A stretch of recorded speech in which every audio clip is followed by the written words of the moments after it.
udah bisa ke Jepang, Bu. Ya, jadi kayak biayanya tuh kayak ke luar negeri, biaya hidupnya juga mirip kayak di luar negeri, tapi kok jenis-jenis yang dikonsumsinya sama kayak kita di sini gitu, nggak terlalu. Ya paling yang aneh di sana apa sagu gitu, yang emang sagu-sagu basah langsung ya itu yang kayak gitu kan nggak ada di sini. Lanjut berarti ya, yang kan ini culture shock, yang lainnya apa teh?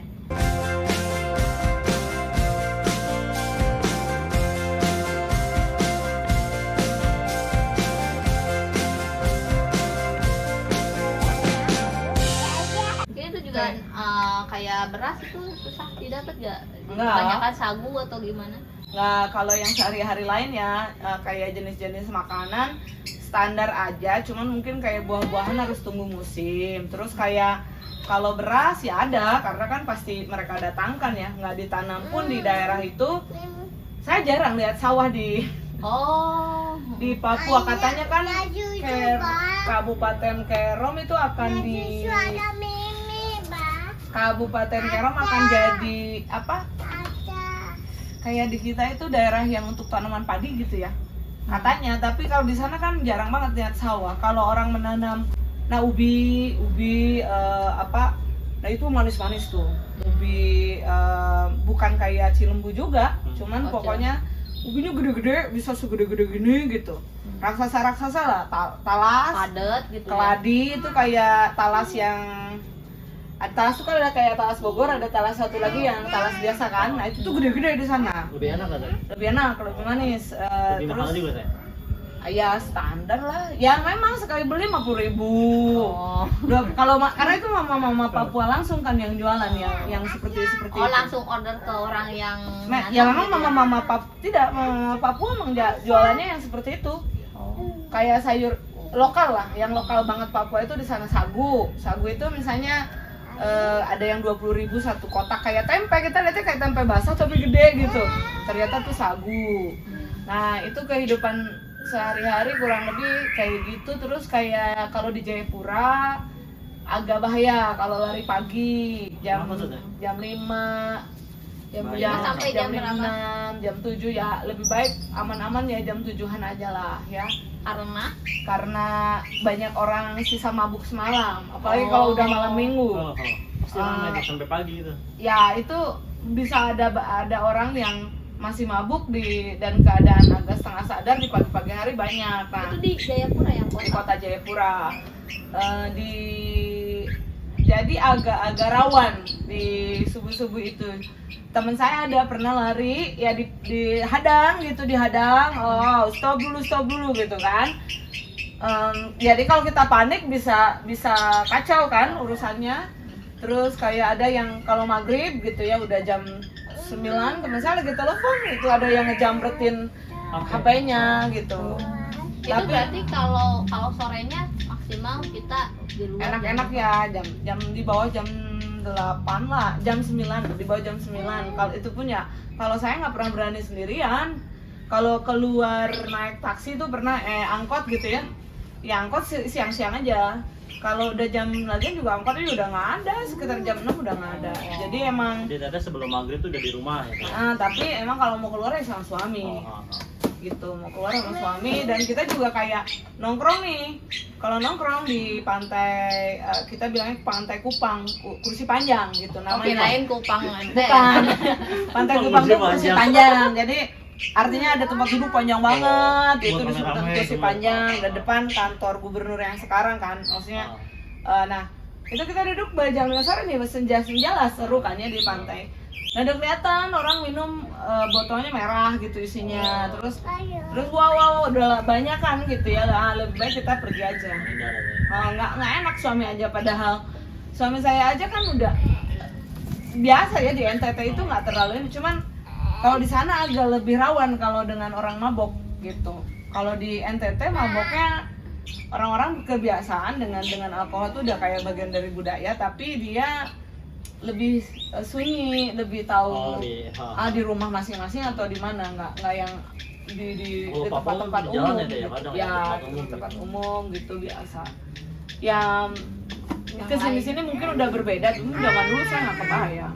Nah itu contoh yang ke hal-hal sehari-harinya tuh ya kayak gitulah ya. Yang Cuaca. bahasa mungkin bahasa. Oh, bahasa mirip dengan NTT.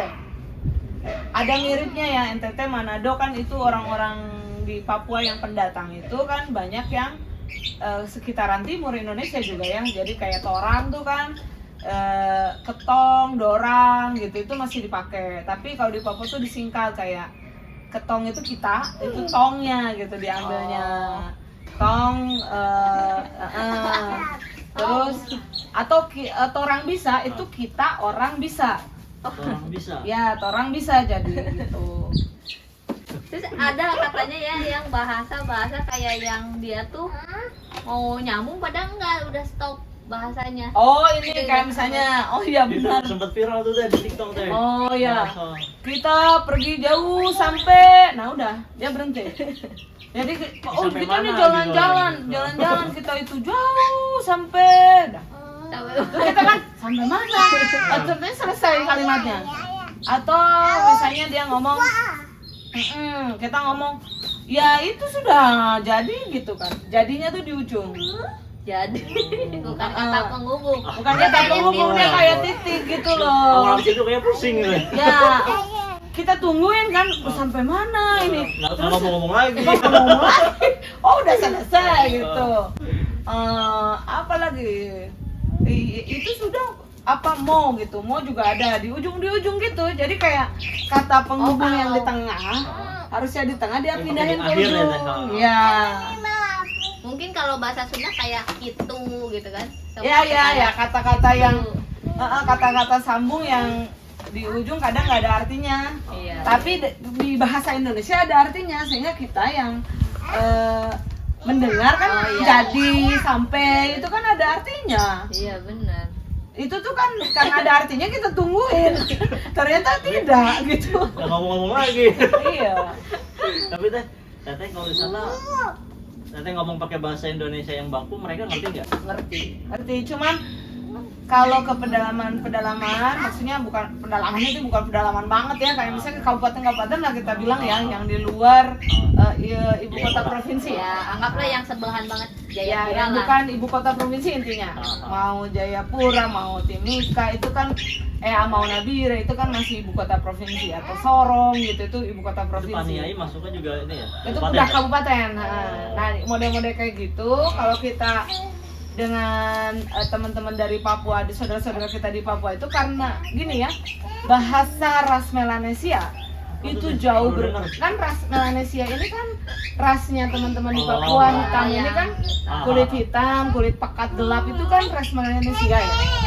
Kita ini kan Austroasia, kita tuh Asia. Nah, Asia ini kan bahasa kita Melanesia ini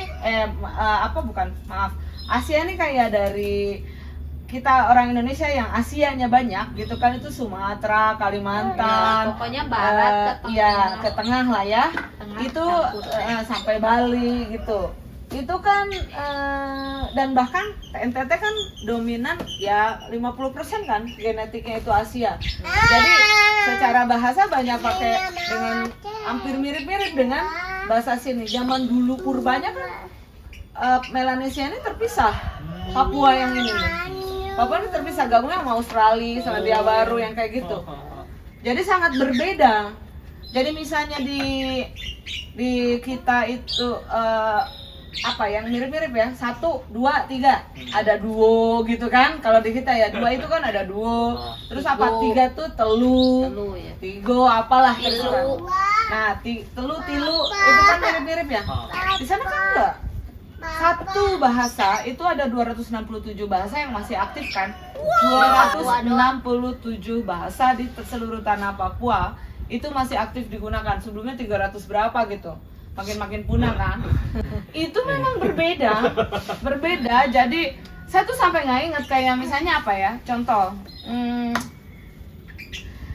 apa ya, susah mengingatnya. Ide ya itu kan kayak bagus gitu kan, itu di Paniai. Terus Pindah tempat beda lagi tuh teh. Koyao itu Paniai juga yang saya ingat ya, Koyao itu Mari kan beda banget. koyao tuh mari. Dadah gitu, kayak gitulah ya, koyao gitu. Nah yang kan beda banget. Terus banyak yang bahasanya tuh satu suku tuh kayak cuma tinggalnya misalnya di kecamatan ini satu suku, kecamatan sana beda suku. Itu sudah beda banget bahasanya Nah, di antara. tapi yang berdampingan kayak gitu saling ngerti gak sih bahasa mereka? Susah, agak susah, makanya pakai bahasa Indonesia. Jadi bahasa Indonesia sudah jadi bahasa persatuan di sana dari sejak lama. Tapi mereka juga pada lancar katanya bahasa Indonesianya. Bisa, cuman dia butuh pelan karena maksud saya nyambung ke situ. Kan bahasanya beda, secara struktur, grammar itu beda banget. Terus dibolak-balik juga kayak struktur bahasa Inggris tuh di beberapa tempat ya, MD, DM-nya tuh kebalik-balik, nggak kayak kita.